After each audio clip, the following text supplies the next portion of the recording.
일부는 현장의 목소리로 생활 속 이야기 들어봅니다.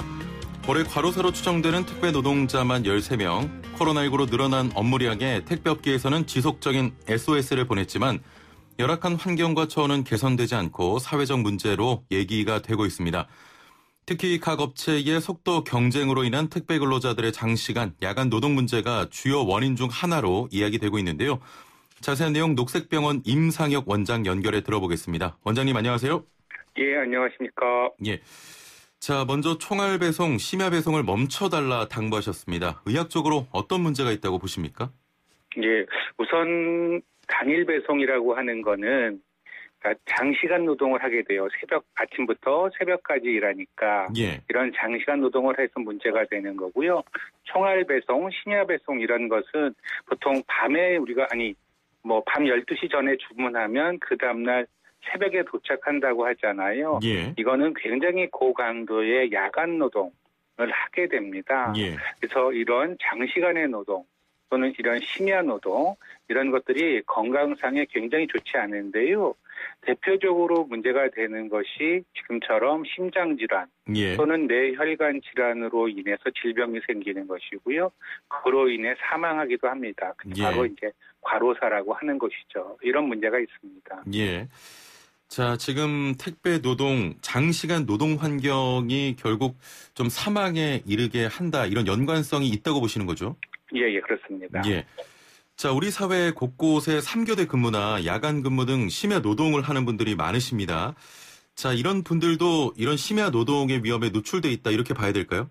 예, 기본적으로 이제 위험에 노출되어 있는데요. 예. 그렇기 때문에 그러니까 야간 노동이 너무나 힘들기 때문에 교대 노동이라는 것들이 만들어진 거거든요. 예. 야간 노동, 심야 노동만 할 수 없으니까.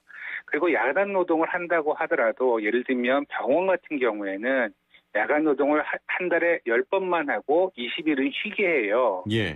그래서 이런 심야 노동, 교대 노동, 야간 노동이 위험한지의 여부는 좀 더 구체적으로 얼마나 많은 시간을 일하는지, 얼마나 자주 일하는지, 얼마나 힘들게 일하는지 이런 것들을 평가해 봐야 됩니다. 예. 그렇지만 기본적으로 심야 근무, 교대 근무는 위험한 노동이다라고 판단할 수는 있을 것 같습니다. 예. 자, 야간 배송의 경우에는 1년 이상 근무하는 사람이 없다고 합니다, 별로. 역으로 보면 1년 이상 할 수 없는 노동 강도 때문이다, 이렇게 볼 수 있겠죠? 그렇겠죠. 예. 그러니까 우리 좀 최근에 돌아가신 분들 보면 그러니까 1년 내내 그렇게 노동하잖아요. 예. 1년 내내 쉬는 날이 주말이나 이런 것 없이 말 빼고는 계속 그렇게 일하는데 그렇게 일하는 거는 견뎌낼 수가 없습니다. 예. 그만두지 않으면 돌아가시게 될 수 있는 거죠. 그래서 아마 자기의 몸을 지탱할 수 없기 때문에 그만둘 거다 이렇게 생각하고 있습니다. 예. 자, 그러면 이런 야간 노동 등으로 인한 건강상의 위험에 대해서도 좀 정확하게 고지해야 할 필요가 있어 보이거든요.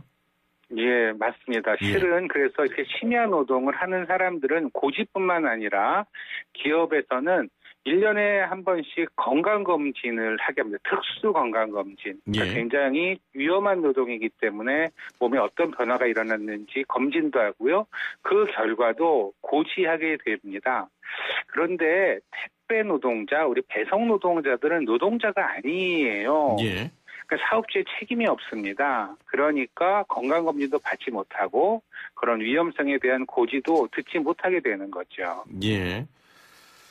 자, 건강이 악화된 근로자가 중독의 일을 그만두게 되면 기업 입장에서는 야간 노동으로 인한 노동자 건강 문제에 대해서 형식적으로 책임을 지지 않을 수 있게 되는 건데 그동안 외면해왔던 문제가 올해 코로나19로 더욱 좀 악화됐다 이렇게 봐도 될까요? 예, 그렇죠. 이제 코로나19 때문에 배송하는 노동자들의 노동시간이 길어지고 심야 노동을 하게 되잖아요. 예. 그런데 이 사람들에 대한 사업주의 책임이 없어요. 왜냐하면 이 사람들은 근로자가 실은 노동을 하지만 노동자가 아닌 것으로 이 제도가 되어 있기 때문에 그래서 이분들이 그 노동자라고 인정이 되어야 돼. 이들이 하는 노동이. 예. 그러는 제도의 개선들이 필요한 것 아닐까 이런 생각이 들었습니다. 예.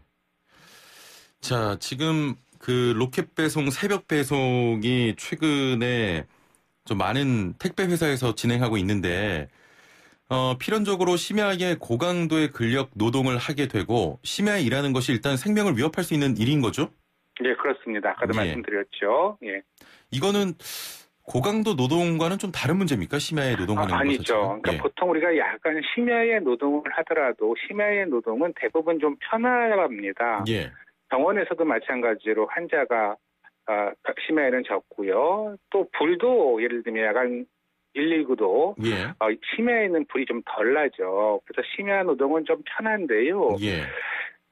지금 택배업체에서 하고 있는 심야 노동은 굉장히 힘든 노동입니다. 하루에 5만 보 이상 걸었다고 하니까요. 이건 예. 상상할 수도 없이 힘든 노동인데요. 예. 이렇게 심한 노동을 하면 심야 더하기 힘든 노동을 해서 아까도 말씀드렸지만 과로사가 더 위험한 예. 발생이 더 위험한 그러한 노동이 될 거라고 생각이 됩니다. 예. 그러니까 한마디로 심야에 일하는 것도 힘든데 고강도 노동도 더해지니까 더 힘들 것이다. 네, 맞습니다. 예, 5만 보 정도면 그냥 걷기만 해도 피로가 상당할 것 같은데. 예, 우리가 이제 보통 예. 가장 일을 열심히 하고 많이 걷는다는 분이 이제 배달이나 택배 이렇게 우체국에 계신 분들인데요. 예. 그런 분들이 한 3만 보 정도를 걸어요. 예.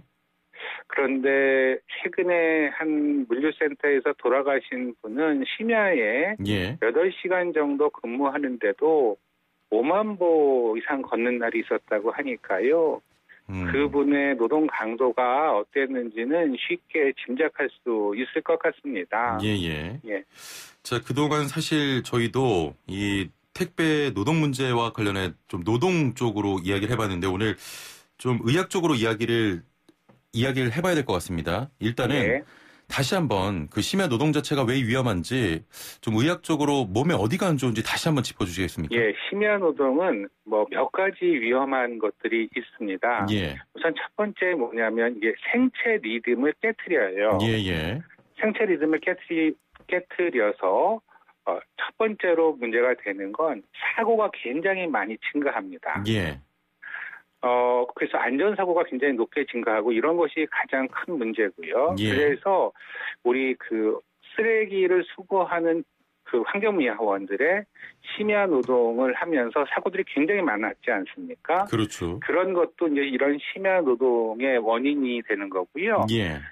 그래서 환경미화원 같은 경우는 다행히 심야 노동을 없애기로 그렇게 했는데요. 이런 사고의 위험이 제일 큰 일반 시민들에게도 문제가 되는 거고요. 예. 두 번째로 심야 노동에서 문제가 되는 건 잠을 잘 못 잡니다. 그렇죠. 당연하겠죠. 그래서 불면증이나 수면장애 이런 것들이 아주 빈번하게 일어나는 겁니다. 예. 그런데 이런 심야 노동이 아주 이제 만성화되면, 그러니까 굉장히 오랜 기간 심야 노동을 하게 된다면 아까도 말씀드렸지만 그런 심장 질환이나 뇌혈관 질환에 이상이 생기는데요. 말씀드리면 우리가 밤에는 심장은 원래 천천히 뜁니다. 예. 낮에는 일을 하니까 심장이 빨리 뛰죠. 이게 당연히 이런 신체 리듬인데요. 근데 밤에 일하게 되면 밤에 심장이 빨리 뜹니다. 예. 낮에도 또 빨리 뛰게 되죠. 그래서 심장이 한 번도 쉬는 적이 없습니다. 아, 그렇군요. 그래서 이게 심장에 부담이 오고 심혈관에 부담이 와서 아까도 말씀드렸던 그런 심장 질환이 발생하게 되고요. 그로 인해서 사망하면 심근경색이나 파킨슨으로 사망하면 그래서 그게 이제 과로사다. 그렇게 말씀드릴 수 있습니다. 예, 알겠습니다. 자, 그런데 해당 물류센터에서는 고인의 평균 근무 시간이 약 44시간으로 과로로 인한 사망이 아니다 이렇게 주장하고 있는데 이 부분은 어떻게 봐야겠습니까? 그래서 이제 이거는 좀 잘못된 주장이에요. 물론 이제 시간으로만 따지면 44시간으로 그렇게 많은 시간을 일한 것 같지 않은데 이렇게 되지만 이분이 거의 1년 넘게 심야 노동만 저녁 7시부터 새벽 4시까지 1년 넘게 이걸 하셨거든요. 예. 이거는 굉장히 위험한 노동이고요.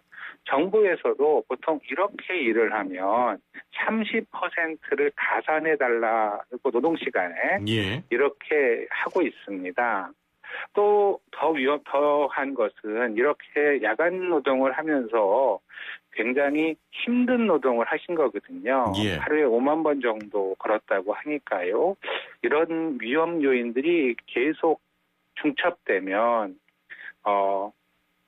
질환이 나타나고 사망하게 되는데요. 대표적인 과로사다. 예. 이렇게 생각이 됩니다. 그래서 회사에서의 과로로 인한 사망이 아니다라고 하는 건 좀 이렇게 무책임한 그런 얘기 아닐까. 그래서 저는 그렇게 생각하고 있습니다. 예, 알겠습니다.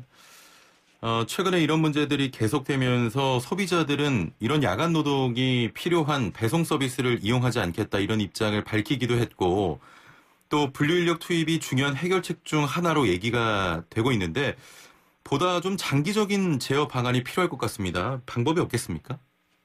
예, 우리 그 소비자들이 야간 노동에 필요한 배송 서비스를 이용하지 않겠다고 하시는 건 아주 감사한 일이고요. 예. 또 최근에 CJ 대한통운에서 분류 인력을 많이 투입하겠다라는 것도 아주 좋은 제도인 것 같습니다. 예.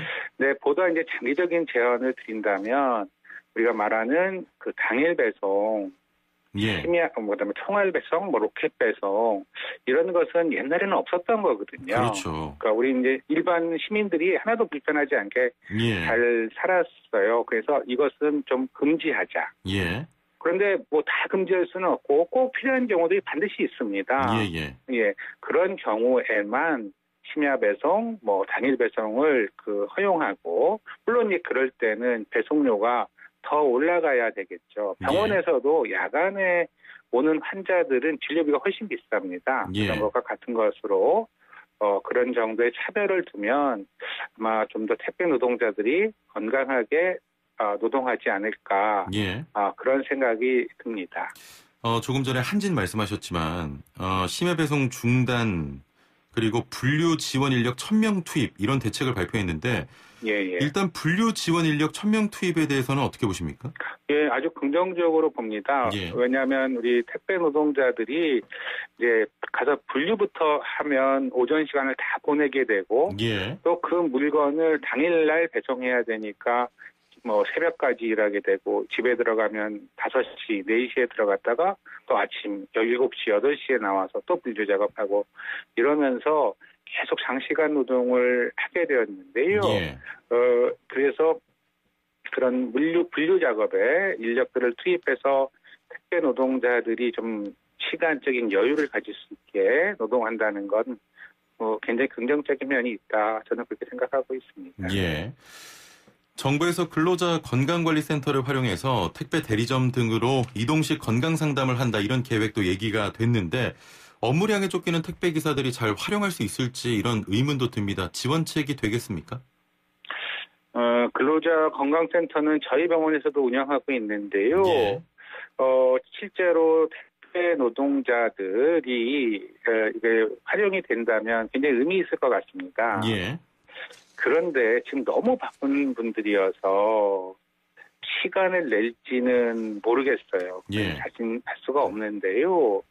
그래서 조금만 여유가 있다면 그분들이 조금만 여유를 가지고 있다면 그런 이동식 건강 상담을 하는 거는 아주 좋은 제도고 필요하다고 보는데요. 지금 상황에서는 활용도는 굉장히 많이 떨어질 것 같습니다. 그래서 정부가 이런 것들을 좀 할 수 있는 제도, 아까도 말씀드렸지만 이분이 노동자들이라면 당연히 건강 상담도 받아야 되고 건강 검진도 받거든요. 그건 법으로 되어 있습니다. 이 우리 택배하는 노동자들은 그런 법이 없거든요. 그래서 그런 법에 포함시킨다면 건강 상담도 받게 되고 건강 검진도 받게 되고 그럴 수도 있을 것 같아요. 그래서 그런 제도를 만드는 것이 필요하지 않을까 이런 생각이 듭니다. 결국 그 총알 배송이나 로켓 배송 등의 배송 좀 환경을 먼저 해주는 게 최선의 방법인 것 같습니다. 지금. 그렇습니다. 그게 가장 중요한 방법이고요. 그러면서도 또 다른 다양한 지원 방법이나 보호 방안들을 강구하는 것이 필요할 것 같습니다. 알겠습니다. 자, 오늘 말씀 여기까지 듣겠습니다. 감사합니다. 고맙습니다. 네, 지금까지 녹색병원 임상혁 원장이었습니다.